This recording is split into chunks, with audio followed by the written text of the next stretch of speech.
Friends, आज आपल्याला second lecture बघायचं आहे 3 फेज AC सर्किटचं. यामध्ये बघा आजचा पॉईंट आहे आपला दॅट इज बॅलेन्स्ड और अनबॅलेन्स्ड लोड. ठीक आहे. तर बॅलेन्स आणि अनबॅलेन्स म्हणजे काय? फर्स्ट आपण बॅलेन्सबद्दल विचार करू. आता बॅलेन्स म्हणजेच काय? समप्रमाणात, बरोबर. तर काय समप्रमाणात पाहिजे? बघा, आपल्याला पाहिजे मॅग्निट्यूड, बरोबर, ऑफ ऑल द इम्पिडन्स, नंतर फेज अँगल जे की आपण आता डायग्राममध्ये वापरणार आहोत, त्यानंतर व्होल्टेज, नंतर लाईन व्होल्टेज. ह्या क्वांटिटी कशा पाहिजे? सगळ्यांच्या सेम पाहिजे, तेव्हाच आपण याला काय म्हणतो? बॅलेन्स लोड असं म्हणतो. तर हे कसं? तर बघा, डायग्रामच्या स्वरूपात हे पटकन समजेल. आपल्याकडे एक आता हा लोड आहे, इंडक्टर, रेजिस्टर, त्यानंतर रेजिस्टर, इंडक्टर, त्यानंतर inductor, resistor, R, Y and B. ठीक आहे. सो 1 हेनरीचा आहे हा इंडक्टर आणि हा 2 ओहमचा आहे. मग आता हा पण माझा इंडक्टर हा 1 हेनरीचा आहे, हा 1 हेनरीचा आहे, हा 2 ओहमचा रेजिस्टन्स आहे. म्हणजे रेजिस्टन्सचे ज्या किमती आहे ह्या सगळ्या सारख्या आहे, त्याचप्रमाणे इम्पिडन्स पण काय आपले सारखे आहे, राईट. याला प्रोव्हाइड केलेलं व्होल्टेज हे पण काय असणार आहे? आपलं सारखं असणार आहे. मग याचा अर्थ काय झाला? तुमचं व्होल्टेज, तुमचं इम्पिडन्स, तुमचं रेजिस्टन्स ह्या क्वांटिटी सारख्या असल्यामुळे याला आपण काय म्हणतो? बॅलेन्स लोड असं म्हणतो. समजतंय? तर हे कनेक्शन आपलं कशाचं झालं? स्टारचं झालं, बरोबर. आपण त्याचप्रमाणे काय दाखवू शकतो? डेल्टाचं पण कनेक्शन दाखवू शकतो, RYBच्या फॉर्ममध्ये. तर बघा ते कसं दाखवणार? हा इंडक्टर, हा रेजिस्टर, त्यानंतर पुन्हा हा रेजिस्टर, हा इंडक्टर, रेजिस्टर, इंडक्टर, पुन्हा हा 1 हेनरी, 1 हेनरी, 1 हेनरी, नंतर हा 2 ओहम, 2 ओहम आणि 2 ओहम. म्हणजे हे पण काय झालं? बॅलेन्स झालं आपलं. हा झाला आर, हा झाला माझा वाय आणि हा झाला बी. म्हणजे हे कोणचं कनेक्शन झालं? डेल्टा कनेक्शनचं बॅलेन्स नेटवर्क. ठीक आहे. काही असं विशेष नाही आहे, फक्त काय संख्या सारख्या पाहिजे. ठीक आहे. मग आता हेच जर आपण अनबॅलेन्सबद्दल विचार केला,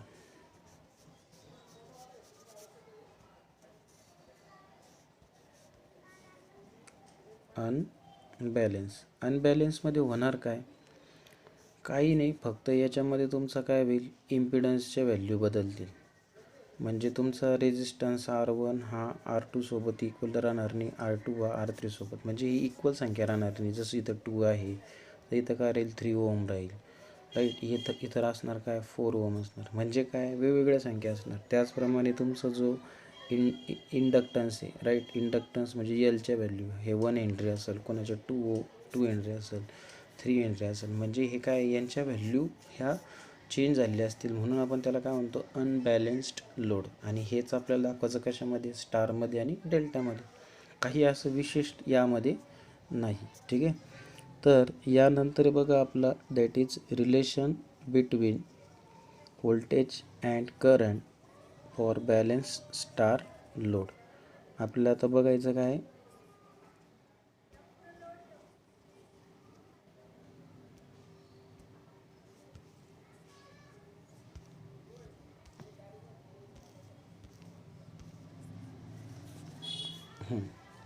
रिलेशन बघायचं आपल्याला.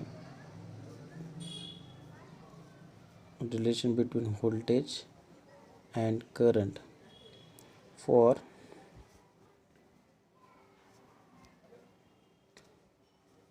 Balanced star load. ठीक आहे. स्टार कनेक्शन आपल्याला बॅलेन्समधलं बघायचं. बघा आता काय रिलेशन लागतं यांचं. तर बघा, फर्स्ट यामध्ये असतं लाईन व्होल्टेज आणि दुसरं असतं फेज व्होल्टेज. आता लाईन व्होल्टेज म्हणजे काय? तुमचं आपण वापरतो RYB, रेड, येल्लो आणि ब्ल्यू, म्हणजे हे काय कलर कॉम्बिनेशन आहे, बरोबर. याला आपण काय म्हणतो, सप्लाय लाईन, बरोबर. आता लाईन व्होल्टेजचं हे आपलं सप्लाय लाईन झाली, बरोबर.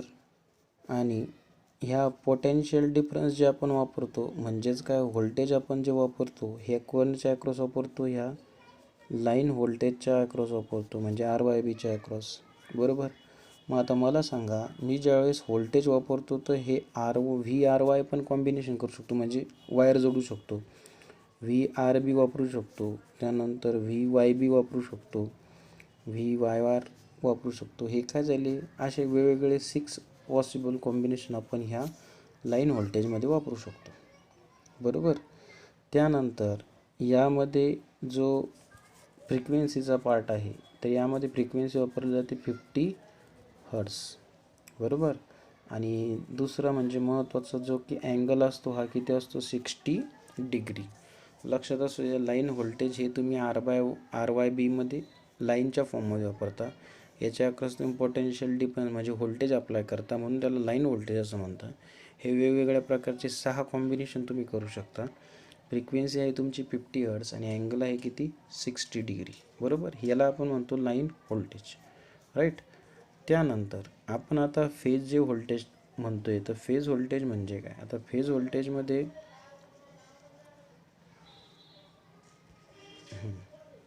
फेज व्होल्टेज हे मेजर केलं जातं बघा सिंगल वाइंडिंगसाठी, बरोबर. सिंगल वाइंडिंगच्या अक्रॉस मेजर केलेले व्होल्टेज म्हणजेच काय, किंवा मेजर केलेलं voltage, that is phase voltage, right. आणि हे मेजर आपण करतो with respective that is a neutral म्हणजे काय, आता हे स्टारचं कनेक्शन होतं आपलं, हे जे पॉईंट असतो ना, इथं आपला रेजिस्टर असतो, इंडक्टर असतो, राईट. यांचा सेंटर पॉईंट म्हणजे हा न्यूट्रल पॉईंट, याच्या अक्रॉस मोजतात, बरोबर. त्यानंतर यामध्ये आपण जर सर्किट डायग्राम याची जर बघितली,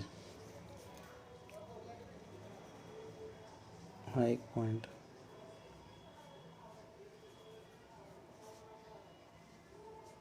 RYB,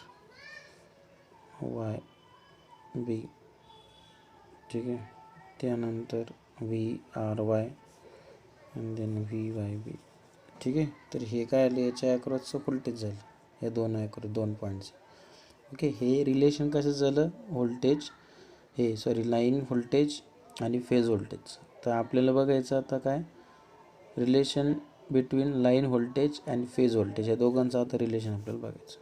आपलं बघा relation between what, line voltage आणि त्यानंतर फेज व्होल्टेज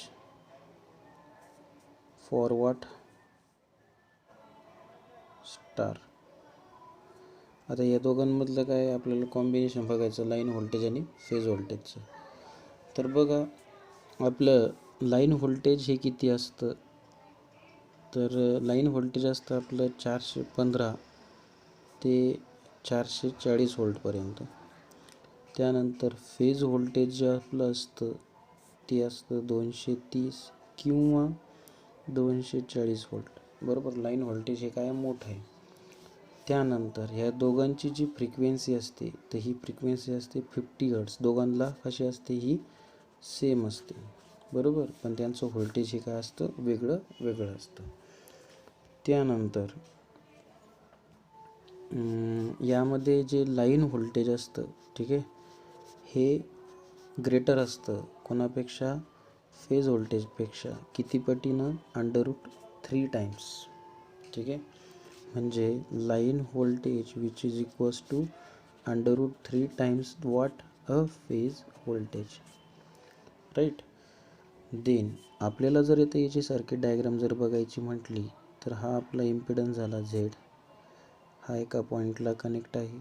त्यानंतर हा आपला पुन्हा Z, then third Z1, Z2, Z3 आपण असं म्हणू शकतो. हे आपलं R, हे Y आणि हे B कनेक्शन झाले, ठीक आहे. देन हे जम्पर टाकून आपण वरती वायर वडून घेतलं, म्हणजे हे काय घेतलं आपण, इथं वाय घेतला आणि इथं बी घेतला. ठीक आहे. देन याच्या अक्रॉस माझं व्होल्टेज व्ही आर वाय झालं आणि याच्या अक्रॉस व्होल्टेज माझं काय झालं व्ही वाय बी. ओके. तर हे आपलं काय रिलेशन लाईन व्होल्टेज आणि लाईन फेज व्होल्टेज. जसं व्होल्टेजबद्दल आहे त्याप्रमाणे काय असणार आहे करंटबद्दल असणार. बरोबर. तर करंट पण आपण बघूया. तर relation between what line current and line voltage phase voltage, phase current not voltage. ठीक आहे. आता बघा हे फेज करंटबद्दल आपण बघू. फेज करंट हा काय असतो रेडच्या across R Y I R, वायच्या अक्रॉस आय वाय, ब्ल्यूच्या across I B. Right. Then आता फेज करंट हा आय पी एचने दाखवला जातो. म्हणजे I P H which is equals to I R which is equals to I Y which is equals to I B. म्हणजे काय तुमचं फेज करंट हा आय आर आय वाय आणि आय बीने दाखवला जातो. ठीक आहे. त्याचबरोबर सिमिलरली आपण लाईन करंट विचार करू. लाईन करंट म्हणजे लाईन आय डिनोट कशाने करतो आपण आय एलनं. जसं फेज आपण कशाने करतो आय पी एचने. बरोबर. बट महत्त्वाचं ज्यावेळेस स्टार कनेक्शन आपण याचा विचार करतो लाईनचा, राईट, स्टार कनेक्शन ज्यावेळेस करतो तर स्टार कनेक्शनमध्ये आय एल हाच आय पी एच म्हणून काम करतो. हे फार महत्त्वाचं आहे. ठीक आहे. I M P I L which is equals to I P H म्हणजे हे दोन्ही एकच काम करतात. कशामध्ये स्टार कनेक्शनमध्ये. ठीक आहे. तर याचं आपण आता इक्वेशन बघूया. Actually equation of three phase power कसं काम करतं. म्हणजे I L is equals to जे आय पी एच म्हटलो मी तर त्याचा उपयोग आपल्याला करता येईल एका इक्वेशनमध्ये. तर बघा equation of three phase power. बघा आता आपण ऑलरेडी सिंगल फेजेस पॉवर बघितलेलं आहे. तर पॉवरचा फॉर्म्युला आपल्याला मिळतं P is equals to I V into I cos phi. बरोबर. मी आता फॉर फेज बघतो पॉवर फॉर फेज. मग इथं माझं व्होल्टेज काय होईल V P H I P H आणि नंतर काय कॉस फाय, कारण कॉस फाय पी एचने लिहू शकत आपण. बरोबर. आपण इथं कंडिशन कन्सिडर करूया फॉर अ बॅलेन्स लोड. ठीक आहे. मग आपण इथं फाइंड करू शकतो टोटल पॉवर. मग टोटल पॉवर म्हणजे P T. P T is equals to 3 times what P P H power of phase. बरोबर. मग आता महत्त्वाचं हे पॉवरची आपल्याला तर किंमत माहिती आहे किती येते V P H into I P H into cos phi. बरोबर. बट आपल्याला V P H is equals to माहिती आहे काय व्ही एल अपॉन √3. मग ही किंमत आपण जर विचारात घेतली तर त्यावेळेस आय एल म्हणजेच तुमचा काय असतो आय पी एच असतो. मग हा आय पी एच काय होईल आपला चेंज होईल. Okay. So P T is equals to काय असणार 3 इंटू व्ही पी एचची व्हॅल्यू काय आपली व्ही एल अपॉन √3 त्यानंतर आय एल कॉस फाय. आता हा अंडररूट याच्यासोबत कॅन्सल होतो. हे कसं होतो याचं जस्टिफिकेशन बघा. 3ला आपण √3 इंटू √3 लिहू शकतो आणि हा आपला √3 as it is I L cos phi. हा √3 cancel √3 V L I L cos phi. This is your total power. Okay. Next बघा power factor for star load. आता आपल्याला माहिती आहे आपण ऑलरेडी फर्स्ट चॅप्टरमध्ये पॉवर फॅक्टर ह्या क्वांटिटी बघितल्या आहे. बरोबर. तर पॉवर फॅक्टर म्हणजेच सगळ्यांसाठी सारखा असलेला तो काय कॉस फाय. तर हा थ्री फेजमध्ये पण कॉस फाय सेम असतो. त्यानंतर बघा फेजर डायग्राम. तर फेजर डायग्राम बघा mod Z is equals to V P H divided by what I P H. यामध्ये तुम्ही करंट पण फाइंड करू शकता, म्हणजे IPH which is equals to what, VPH divided by mod of Z. Okay, and the diagram also shows a combination. मध्ये बघा एक phasor diagram घेतलेली आहे कंप्लीट करण्यासाठी. बघा यामध्ये हे जे अँगल आहे हे 30 डिग्रीने काय केलेले, सेपरेट केलेले. ठीक आहे, तर ॲक्च्युली ही डायग्राम ड्रॉ कशी होते एकदा ते सांगतो.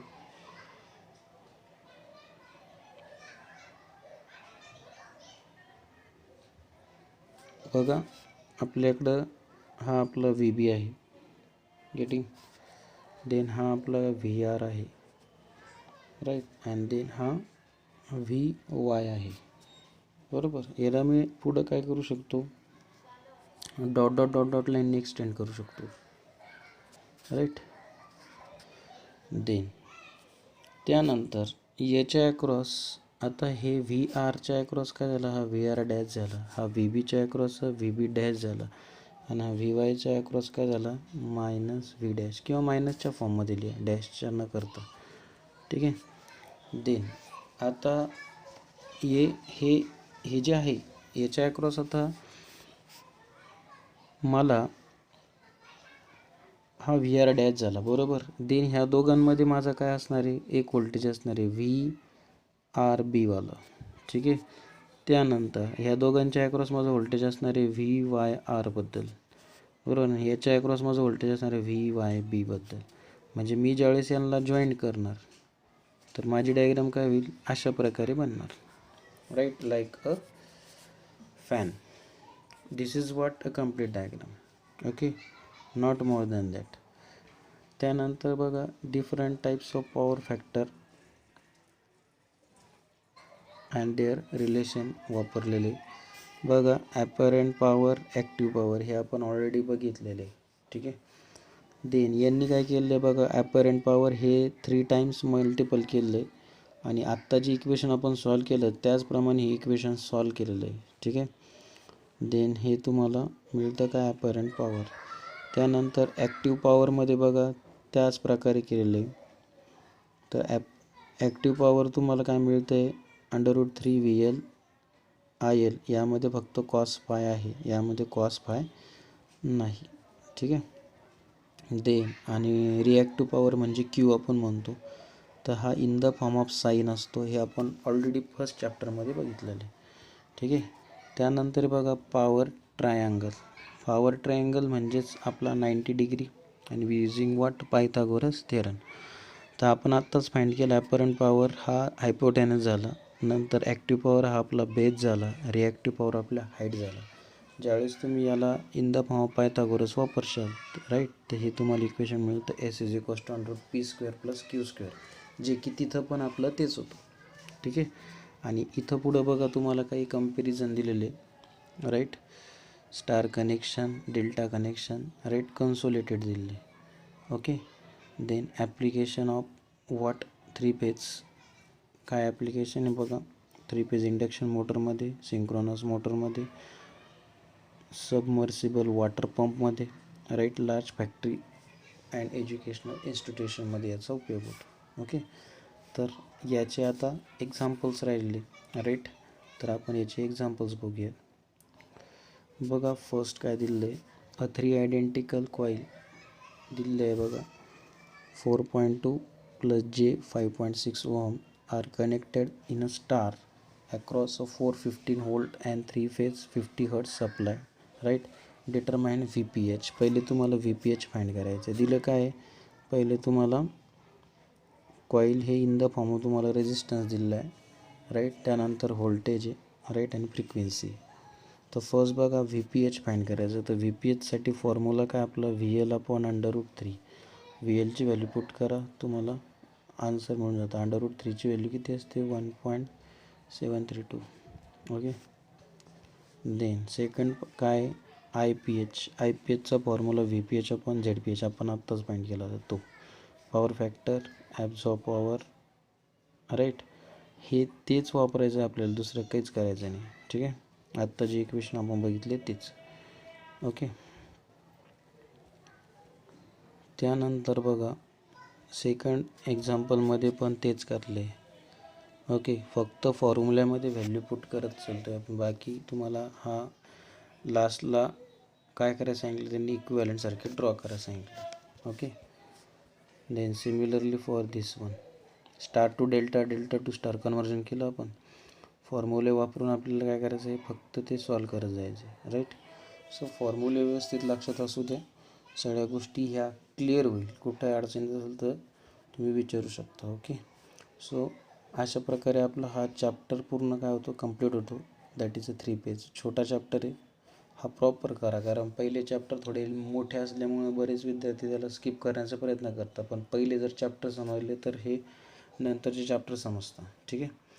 सो आपला हा जो थर्ड चॅप्टर आहे हा इथं काय होतो आहे, संपतो आहे. Okay, so we will stop here. Thank you.